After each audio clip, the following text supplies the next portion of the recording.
हाथ बांधे क्यों खड़े हो हादसों के सामने? हाथ बांधे क्यों खड़े हो हादसों के सामने?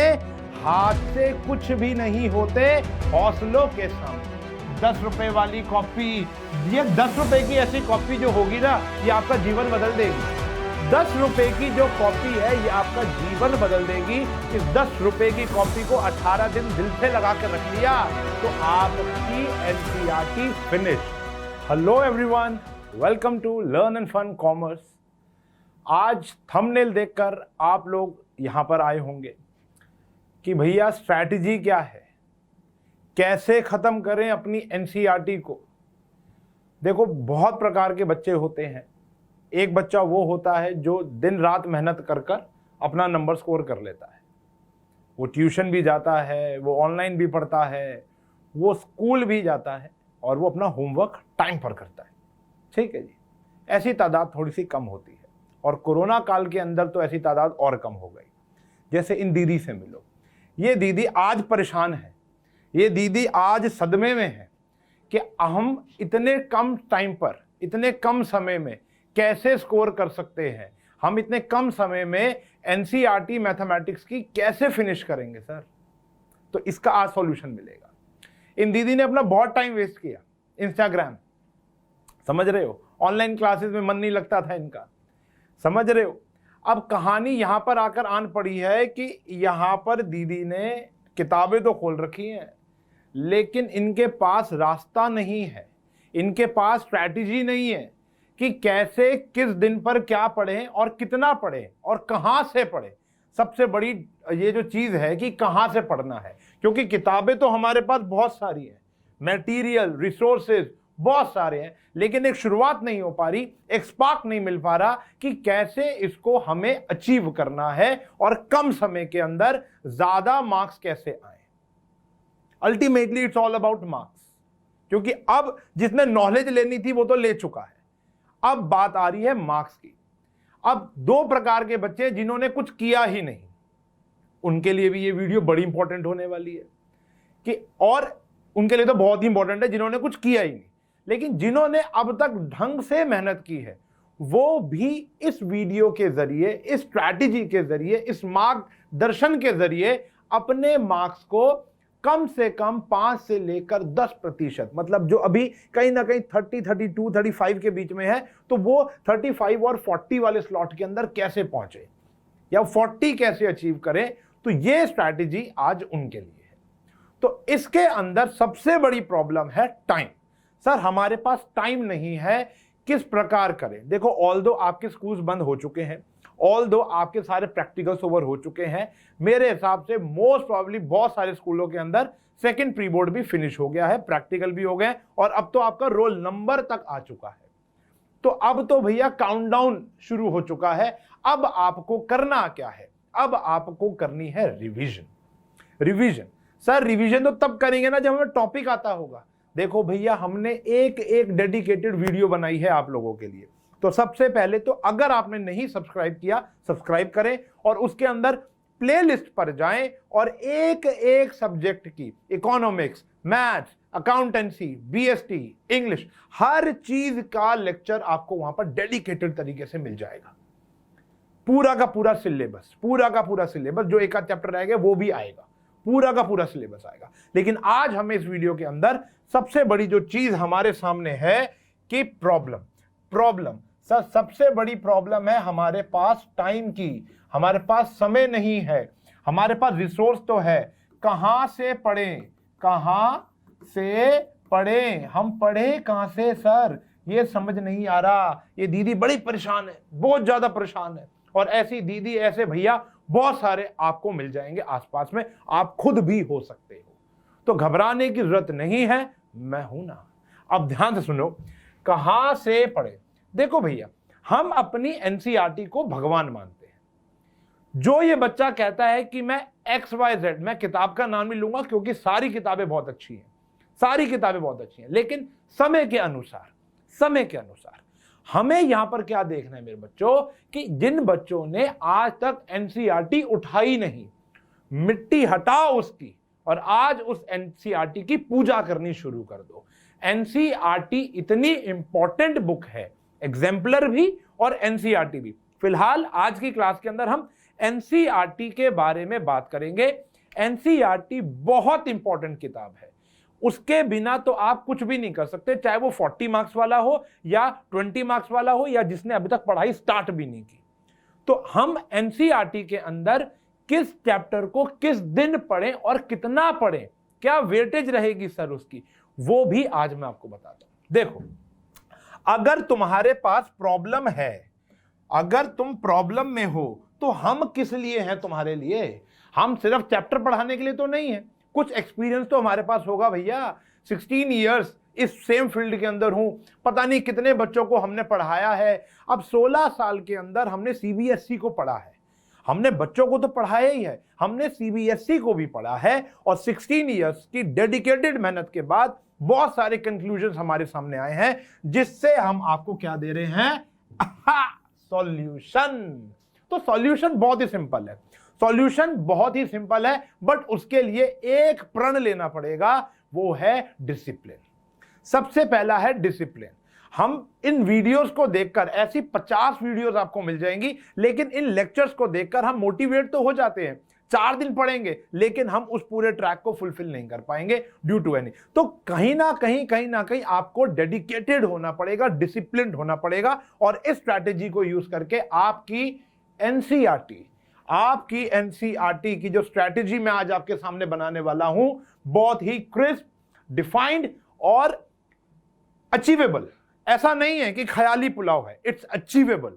कोई भी बच्चा इसको अचीव कर सकता है, अच्छे से अच्छा और बुरे से बुरा। मैं बच्चे बुरे नहीं होते भैया, बच्चे बुरे नहीं होते, बच्चे सारे अच्छे होते हैं, बस कईयों का पढ़ाई में ध्यान नहीं होता। कोई बात नहीं, देखो भैया 12th तो क्लियर करनी है और इज्जत से करनी है। ऐसा नहीं है कि सर 15-16 नंबर लाकर आप सेटिस्फाई हो जाओ, मैं नहीं हूंगा आपके इन 15-16 से सेटिस्फाई। हमें इज्जत से इनको क्रैक करना है, 12th में अच्छे नंबर लेकर आने, माँ बाप का नाम रोशन करना है, और आगे जाकर बढ़िया कॉलेज हमको हासिल करना है, और एक नाम बनाना है अपने फ्रेंड सर्कल में, अपने यारों दोस्तों में, कजिन्स में, परिवार में। तो वो कैसे होगा? स्ट्रैटेजी आपके सामने, बिल्कुल सही सुन रहे हो आप, strategy to complete NCERT in just 20 days. ये गलत लिख दिया यार मैंने, सॉरी, ओहो, ये मैंने गलत लिख दिया, ये 20 नहीं है, ये 18 दिन है। हाँ बिल्कुल सही सर, और कम कर दिया आपने। तो ये 20 डेज है नहीं, दीज आर 18 डेज। अब ये आखिरी के 2 दिन क्या होने वाले हैं? ये 20 क्यों लिखा है, 18 की जगह 20 क्यों लिख दिया? ये 2 डेज क्या होने वाले हैं? ये बड़ी धमाकेदार चीज है, आखिरी के 2 दिन, आखिरी के 2 दिन। वीडियो में बने रहिएगा, मैं आपको बता रहा हूं कि 18 दिन के अंदर आप अपनी एनसीईआरटी का एक एक पन्ना, एक एक पेज आप कैसे खत्म कर सकते हो, प्रोवाइडेड डिसिप्लिन एंड डेडिकेशन वो आपके पास होगी। क्योंकि अब नहीं है तो भैया कुछ भी नहीं है, ठीक है जी। करेंगे तो पूरा करेंगे, वरना नहीं करेंगे, ठीक है? ओके, समझ में आई बात? चलो जी, तो स्ट्रैटेजी क्या है? सबसे पहले तो हम अपना सिलेबस देख लेते हैं। कई बच्चों को शायद सिलेबस भी नहीं पता होगा, लेकिन कोई बात नहीं, हम बताएंगे आपको सिलेबस। देखो, सिलेबस 2 पार्ट्स में बटा हुआ है। पहला है कैलकुलस, मैंने आपको फर्स्ट लेक्चर में बताया था, कैलकुलस और अदर्स। तो जो ये कैलकुलस है, इंटीग्रल कैलकुलस भी कह सकते हो, ये टोटल इंटीग्रल कैलकुलस है 18 नंबर का। 18 मार्क्स दाव पर लगे हुए हैं यहां पर। इन तीनों चैप्टर्स को मिलाकर 18 मार्क्स का एग्जाम आने वाला है। टोटल मार्क्स है हाँ आपके 40, आपको पता होगा। वेक्टर, और देखो जो प्रोबेबिलिटी है ये है 8 मार्क्स की, प्रोबेबिलिटी इज ऑफ 8 मार्क्स। तो 8 + 18 इज 26, एंड फिर ये कितने का हो गया? दोनों 14 नंबर का। वेक्टर और 3D आ गया 14 मार्क्स का। कितने का आ गया? 14 मार्क्स। बात समझ में आई? देखो ये 22 और 18 40 नंबर। तो जो ये 18 नंबर का है और ये टोटल आ गया हमारा 22 मार्क्स। तो इंटीग्रेशन, एप्लीकेशन ऑफ इंटीग्रेशन, जिसको हम एरिया अंडर द कर्व्स और डिफरेंशियल इक्वेशन कहते हैं, वो आएंगे 18 नंबर के, और ये तीनों चैप्टर आएंगे 22 नंबर के। ये है लॉलीपॉप, ये है लॉलीपॉप, ये देखो, ठीक है जी, हम सब इसको खाएंगे। ये है लॉलीपॉप, ठीक है जी। प्रोबेबिलिटी लॉलीपॉप है भैया, 8 नंबर मुफ्त के हैं, थोड़ी सी मेहनत करोगे 8 नंबर फ्री के आ जाएंगे। वेक्टर 3D के अंदर क्या पढ़ना है और क्या नहीं पढ़ना, ये भी मैं आज आपको बताऊंगा, और ये कैसे तैयारी करेंगे आओ सुनते हैं। तो मैं अब आपके सामने लेकर आया हूं डे वाइज स्ट्रैटेजी। आज से ही हम अपना एक टाइम टेबल बना लेंगे। देखो, टाइम टेबल मैं आपको नहीं बना के देने वाला, क्योंकि किसी और का दिया हुआ टाइम टेबल कभी भी फॉलो नहीं होता। मैं आपको डे वाइज स्ट्रैटेजी बताऊंगा कि एनसीईआरटी कैसे खत्म करनी है। अब वो 2-2.5 घंटे, देखो पर डे आपको मिनिमम 2 आवर्स पढ़ना है। 2 घंटे मैथमेटिक्स को आपने दोगे तो ये काम पूरा हो जाएगा। 2 घंटे मैथ्स को दोगे तो ये काम पूरा हो जाएगा। अब कहानी क्या है कि भैया समझेंगे कि एक तो है हमारे सामने प्रॉब्लम, ठीक है जी। अब मैं आपको सॉल्यूशन दे रहा हूं। सर 2 घंटे थोड़ना पढ़ेंगे हम लोग, इतना पढ़ना होता तो आपकी वीडियो देख रहे होते। बात ये नहीं है बच्चों, बिना मेहनत के कुछ नहीं होगा, बिना मेहनत के कभी कुछ अचीव नहीं हो सकता। ये बात प्रण ले लो। उस बच्चे के बारे में सोचो जो पूरे साल ढंग से मेहनत करके 40 नंबर लेकर आ रहा है। कितना प्रण लिया होगा, कितनी मेहनत की होगी उसने, ठीक है जी। तो प्रॉब्लम है तो सॉल्यूशन भी है। बस आपको अपने हौसले बुलंद करने हैं। हाथ समझ लो, आपको अपने हौसले को बुलंद करने हैं। हौसले बुलंद कब होंगे? जब हमारी रीढ़ की हड्डी ठीक होगी। तो हौसले बुलंद करके हम अपनी डे वाइज स्ट्रैटेजी पर आएंगे। बात समझ में आई? तो हाथ बांधे क्यों खड़े हो हादसों के सामने? हाथ बांधे क्यों खड़े हो हादसों के सामने? हाथ से कुछ भी नहीं होते हौसलों के सामने। तो ध्यान रखना, अगर आपका डेडिकेशन आपके हादसों, ये हादसे ही तो हैं हमारे सामने जो हमने कर रखे हैं अपने साथ, तो इनको हम भगा सकते हैं, इनसे ओवरकम कर सकते हैं अगर हमारे पास क्या हो, हौसला हो। तो समझेंगे। तो डे वाइज स्ट्रैटेजी। अब आ जाते हैं काम की बात पर। बहुत हो गई बकवास, है ना सर? चलो, डे वाइज स्ट्रैटेजी। तो डे वाइज हमको कैसे कैसे पढ़ना है। अब हौसले अपने बुलंद करेंगे और हम हादसों से ओवरकम करेंगे। तो कहानी क्या है? Day 1, day 2, day 3, day 4, day 5 and day 6। तो देखो, इन 6 दिन के अंदर हम पढ़ने वाले हैं इंटीग्रेशन। इन 6 दिन हम पढ़ेंगे इंटीग्रेशन, ठीक है जी। इंटीग्रेशन के अंदर आपको पता है बहुत बड़ा चैप्टर है, तो इसको हम देंगे 6 दिन। क्योंकि इसको हमने सबसे ज्यादा दिन इसलिए दिया क्योंकि एक तो चैप्टर बड़ा है, प्लस इसके ऊपर डिपेंडेंट आने वाले 2 चैप्टर भी होने वाले हैं। तो हम अपनी एनसीईआरटी को कैसे बाफकेट करें कि ये काम हो जाए। तो ध्यान से समझेंगे। हम अपनी 7.1 एंड 7.2 को डे 1 में फिनिश करेंगे। 7.1 और 7.2 को डे 1 में फिनिश करेंगे, ठीक है जी। बहुत आसान सी एक्सरसाइजेज हैं, आपको पता है। 7.2 के बाद डे 2 पर आएगी 7.3, 7.4 और एक बच्ची सी एक्सरसाइज 7.7। ये एक ही बात होती है, ये दोनों एक ही जॉनर की एक्सरसाइज हैं। तो यहां पर आपने 3 एक्सरसाइज नहीं की, आपने 2 ही एक्सरसाइज की। 7.3 जो कि हमारी integrating identity, sorry trigonometric identities के ऊपर बेस्ड है, और ये वाली जो मेरे मेथड्स अगर आपने प्लेलिस्ट में देखे हो 12 फॉर्मूला बेस्ड है, ठीक है जी। फिर यहां पर आप करेंगे 7.5 और 7.6, 7.5 एंड 7.6। 7.6 बाय पार्ट्स, बहुत ही बचकानी एक्सरसाइज, यहां थोड़ी मेहनत करनी पड़ेगी। This is partial fraction. 4 types होते हैं, मैंने वीडियो बना रखी है प्रॉपर, प्लीज जाकर देखें। इसके बाद 7.6 करने के बाद ये आपका पूरा का पूरा इनडेफिनेट इंटीग्रल्स खत्म हो जाएगा, फिनिश। फिर डे 4 के अंदर अगर आप आओगे तो यहां पर हम करने वाले हैं बड़ा, देखो यहां थोड़ा सा आपको रिलैक्सेशन डे है, यहां थोड़ा सा काम कम है। यहां पर आपको करनी है 7.9 और 7.10, जो कि मेरे हिसाब से आधे पौने घंटे में खत्म हो जाएगी। इसके बाद हम जस्ट क्या कर लेंगे, अपनी रिवाइज कर लेंगे या पढ़ लेंगे। जिसने अभी तक पढ़ा नहीं है तो वो सीख लेगा, और जिसने पढ़ लिया तो वो एक बार रिवाइज कर लेगा अपनी प्रॉपर्टीज। कौन सी properties? Properties of definite integrals. Definite integrals की प्रॉपर्टी को, डेफिनेट इंटीग्रल्स की प्रॉपर्टी को रिवाइज कर लेना आपने, ठीक है जी। फिर आ गया जी डे 5। डे 5 में हम धावा बोलेंगे 7.11 पर और कुछ अच्छे एग्जाम्पल्स पर, अच्छा जी। कौन कौन ये चाहता है कि मैं हर एक चैप्टर के इंपॉर्टेंट क्वेश्चन के ऊपर एक वीडियो बनाऊं, जहां पर मैं आपको यह बताऊं कि इस चैप्टर में से ये क्वेश्चन भी कर जाओगे तो भी अच्छे नंबर आ जाएंगे। कमेंट सेक्शन में बताना, अगला टास्क हमारा वही हो जाएगा। अगर आप कहोगे तो बनाऊंगा, वरना नहीं बनाऊंगा, वरना पूरी एनसीईआरटी करनी पड़ेगी। वैसे तो पूरी एनसीईआरटी प्रायोरिटी होनी चाहिए, लेकिन फिर भी अगर पूरी एनसीईआरटी से डर लगता है साहब, तो कमेंट सेक्शन में बताइएगा कि पॉइंट वाइज यानी एक्सरसाइज वाइज इंपॉर्टेंट क्वेश्चन की एक वीडियो बनाई जाए, तो बनाएंगे आपको और उसके बारे में बताएंगे आपको, तो कमेंट सेक्शन में बताएंगे। Day 6 is the last day, जहां पर हम बैठकर आराम से आलती पालती मारकर क्या करेंगे, miscellaneous, which is the most important exercise. सारे के सारे दिन का डे 1 से लेकर डे 5 का हिसाब कौन करेगा, डे 6 करेगा। तो अगर हम मंडे से स्टार्ट कर रहे हैं तो Monday, Tuesday, Wednesday, Thursday, Friday and Saturday हमारा क्या हो जाता है, इंटीग्रेशन खत्म।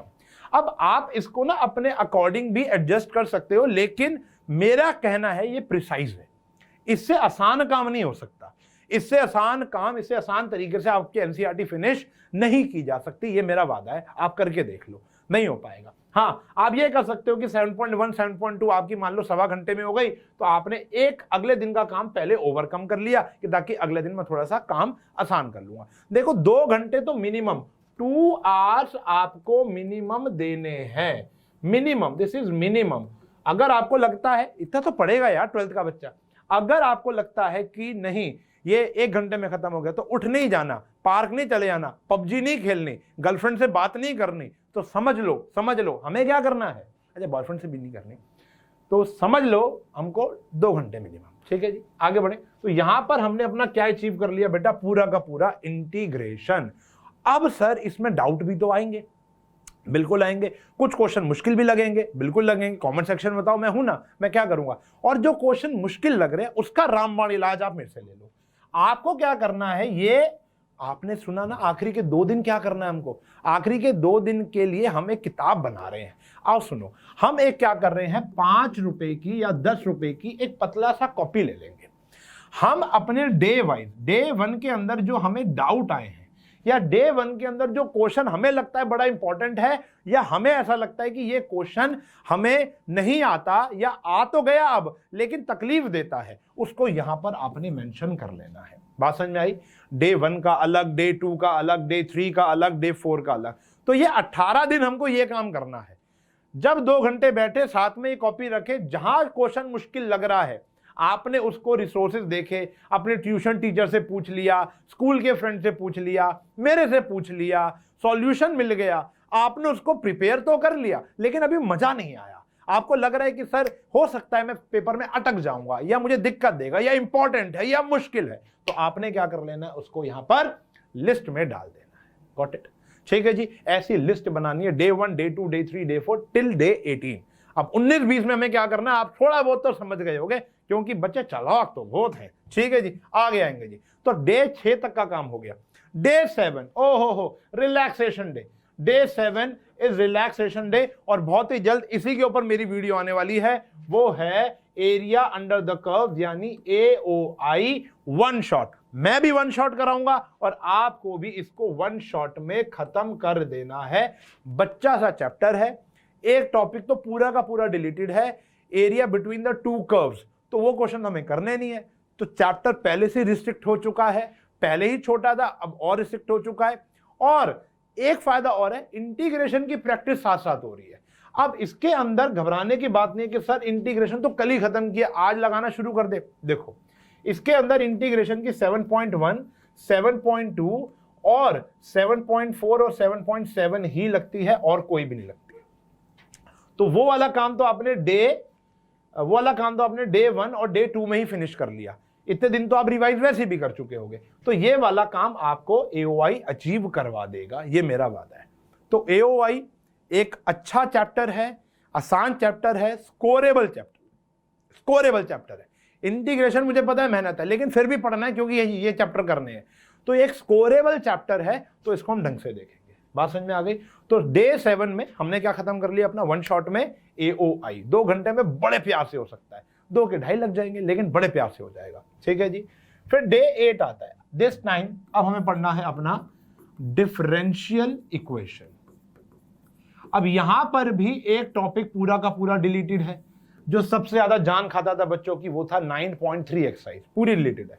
तो डे 1 के अंदर आप 9.1 ऑर्डर और डिग्री बतानी है, इसकी भी वीडियो बहुत जल्दी आने वाली है।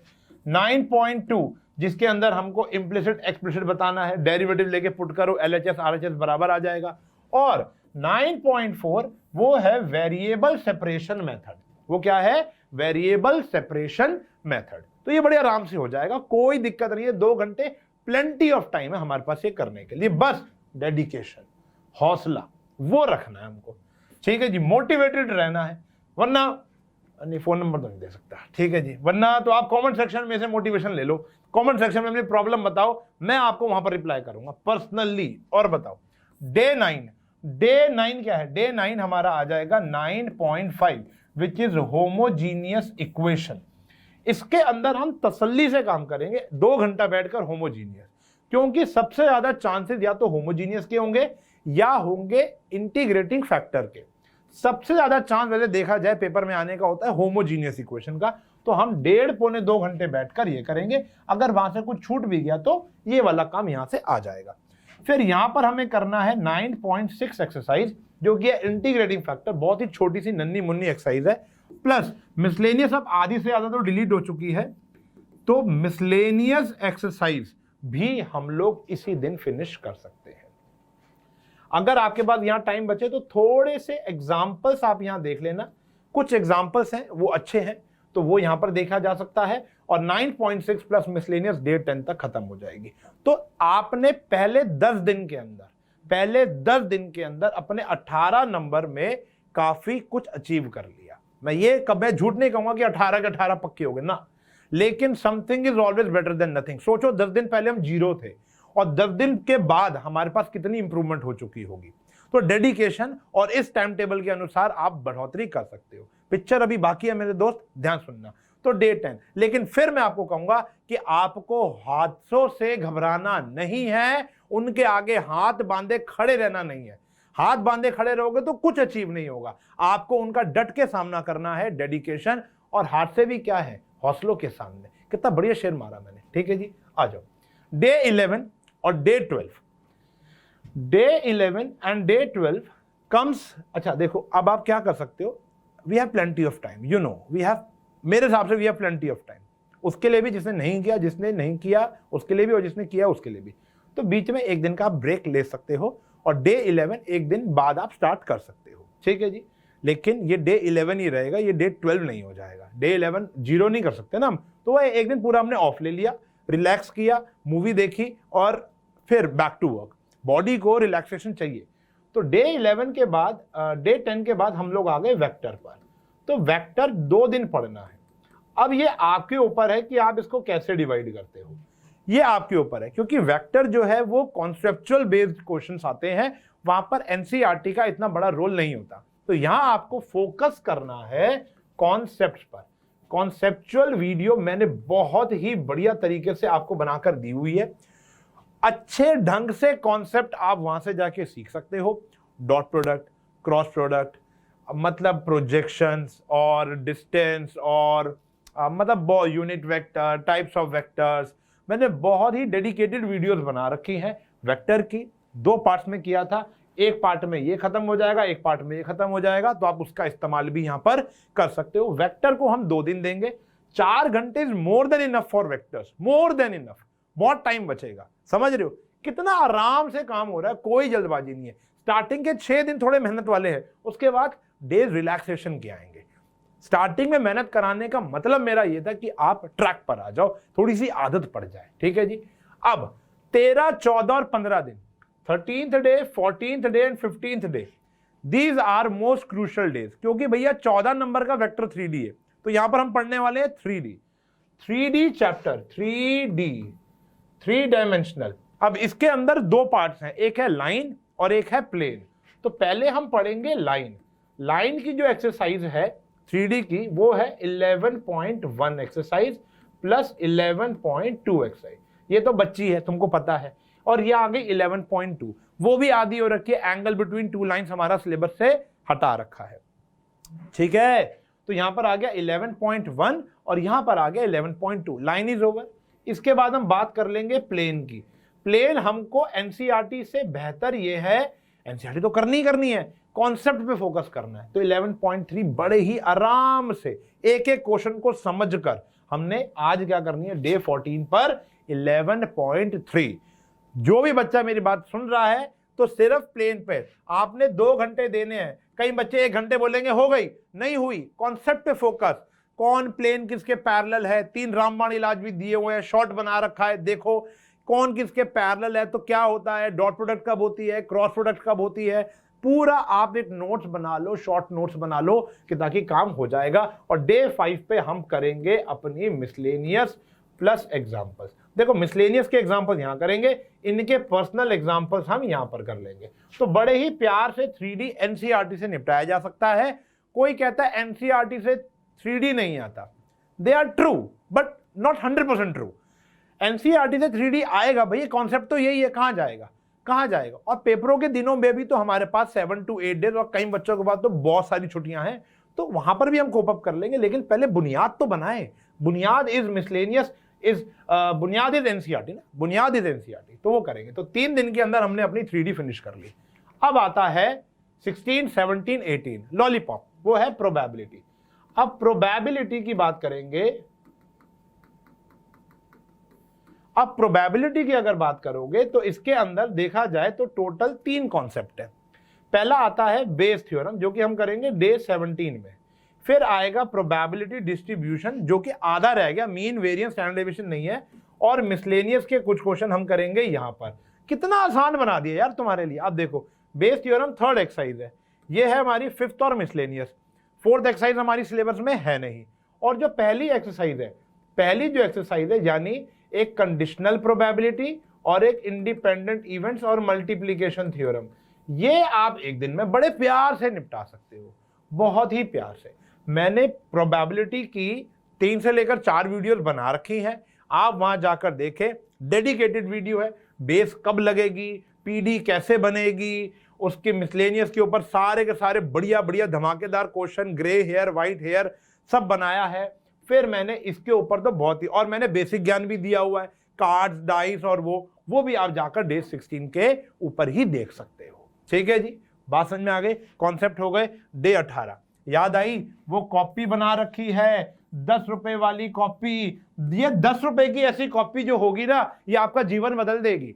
10 रुपए की जो कॉपी है ये आपका जीवन बदल देगी। इस 10 रुपए की कॉपी को 18 दिन दिल से लगा के रख लिया तो आपकी एनसीईआरटी फिनिश। मैं आपको बता रहा हूं कैसे। आपने डे 1, डे 2 टिल डे 18 तक जो भी मेहनत की, चाहे आप यहां पर क्या करना, 18 दिन के बाद एक हॉल्ट ले लेना, एक दिन और ब्रेक ले लीजिए, 8 दिन बाद 22 दिन लगा लो, 2 दिन ब्रेक के हैं। फिर आया डे 20, ओहो 20 और 19, देख रहे हो, ये 20 नहीं है, ये 19 नहीं है, ये क्या हो गया 19 और ये क्या हो गया 20, my mistake, very very sorry. तो डे 19 और डे 20 के अंदर हमको क्या करना है, डे 19 और डे 20 के अंदर हमको क्या करना है, ध्यान समझना। हमने अपने इस जो 10 रुपए वाली कॉपी है, हमको इसको 2 पार्ट में डिवाइड कर देना है। जिस दिन आपने ब्रेक लिया ना, उस दिन आपने उसको फाड़ना नहीं है, 2 पार्ट्स में एक रात पहले डिवाइड कर लेना है और समझ लेना है कि मुझे कल क्या करना है। तो आधा काम हम यहां पर रिवाइज कर लेंगे और आधा काम हम यहां पर रिवाइज कर लेंगे। बात समझ में आई। डे 19 में और डे 20 में खल्लास। फिर आ जाओ आप अपनी अंग्रेजी की तैयारी में। अंग्रेजी होगा आपका शायद पहला पेपर, उसकी आप तैयारी पे आ जाओ। कोई भी पहला पेपर हो या अगला वीक पॉइंट पर आ जाओ। अच्छा, ऐसा नहीं है कि साथ साथ फिजिक्स नहीं पढ़नी, अकाउंट्स नहीं पढ़नी, बीएससी नहीं पढ़नी, पढ़नी है, लेकिन पहले हम एक एक करके। Multitasking is such a waste of time. मैं आपको कहूंगा जो बंदा एक ही समय पे 10 काम करता है, एक्चुअली वो कुछ भी नहीं कर रहा। तो ये मत करना कि हाय मेरा बीएसटी, हाय मेरा वो, यहां से वो चीजें निकाल के रखो। मैथ्स पढ़ रहे हैं तो सिर्फ मैथमेटिक्स पढ़ रहे हैं, बीएसटी पढ़ रहे हैं तो मैथ्स की टेंशन होनी नहीं चाहिए, चाहे भले जीरो हो उसके अंदर। अगर एक एट अ टाइम वन चीज, वो अर्जुन को याद है ना, वो जो याद है fish eye, you know very well, अंग्रेजी is very very hard today. तो कहीं ना कहीं आपको प्रिसाइज रहना है कि हाँ भाई इस दिन मुझे ये करना है, इस दिन मुझे ये करना है। Be your own boss, be your own company. आपको कल क्या करना है आपको आज पता होना चाहिए। तो जब आपने ब्रेक लिया तो आपको पता होना चाहिए कि 19th डे पर मुझे क्या करना है। तो 19th डे पर उस एनसी, देखो जो क्वेश्चन आपसे फर्स्ट डे पर हो गया, आपने खुद क्रैक कर दिया, आंसर आ गया, वो दोबारा रिवाइज करने की जरूरत नहीं है। We will revise it very later at the time of examination, वो तब कर लेंगे, कोई दिक्कत नहीं है, दोबारा करने की नौबत ही नहीं आएगी तब भी। लेकिन जो तंग करते हैं उसको भी अगर हमने रगड़ दिया, समझ लो आप शर्ट को धो रहे हो तो कॉलर पे बार बार ही आप क्या करते हो, ब्रश मारते हो ना। जो चीज साफ है उसको नहीं मारना ब्रश, कॉलर पे बार बार ही आपने ब्रश मारना है ना। तो कहानी यहां पर ये है वो गंदा कॉलर जो पहले साफ नहीं हुआ, वॉशिंग मशीन से पहले भी साफ नहीं हुआ, उसको बाहर निकाला और दे रपा रप, इसको हमें बार बार ही प्रैक्टिस करनी है। और जब समय लगे इसी को पकड़ना है। ये 10 रुपए आपके लिए लाख रुपए, 2 लाख रुपए बन जाएंगे, आपके लिए अचीवमेंट बन जाएगी, ये मेरा वादा है अगर आपने कर लिया तो। मैंने खुद अपने टाइम पर ऐसे ही तैयारी की थी और मैं 16 साल से बच्चों को इसी तरीके से तैयारी करा रहा हूं और बच्चों के, मैं कह रहा हूं, ट्रिमेंडस रिजल्ट्स आते हैं। बट प्रोवाइडेड, मुझे नहीं करना, मैं तो सिर्फ आपको राह दिखा सकता हूं। अल्टीमेटली पेन, कॉपी और टाइम आपको निकालना, डेडिकेशन आपकी होगी। तो आई होप आपको मेरी सारी बातें समझ में आ गई होंगी और कुछ ज्यादा ही मोटिवेटेड मैं लग रहा हूं। मुझसे ज्यादा मोटिवेशन आपको होनी चाहिए। मुझे लग रहा है कि मैं आज जाके एनसीईआरटी उठाकर और काम कर लूं, मुझे इतना मोटिवेशन आ गया यार खुद को सुनकर, अरे वाह। तो आपको खुद जाना है, एनसीईआरटी उठानी है और इसको पढ़ना है, ठीक है जी। जो भी दिक्कत आए याद रख लेना, उशांग घई यानी मैं तुम्हारे साथ हूं। हर मोड़ पर, हर राह पर कमेंट दे देना, मैं तुमको उसका सॉल्यूशन दूंगा, मैं दूंगा, ठीक है जी। मिलेंगे अगली क्लास में एक नई स्ट्रैटेजी वीडियो या एक नए लेक्चर के साथ। तब तक के लिए बाय बाय।